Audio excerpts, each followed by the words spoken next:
মেয়ের ইচ্ছে নেই বলতে চলে, তাই না?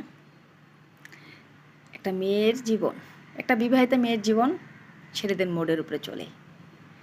ছেলেরা হাসলে সেও হাসতে হবে, ছেলেদের মুড খারাপ থাকলে তখন তারও চুপচাপ থাকতে হবে।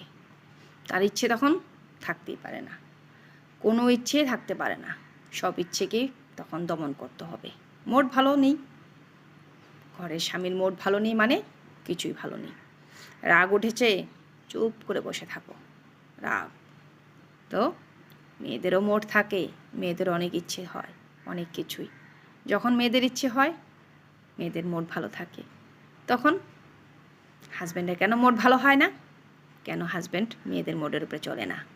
সেটাই প্রশ্ন আপনাদের কাছে। আজকালও মেয়েদের মোডটাকে হাজব্যান্ডের মোডের উপরেই রাখে, তাই না?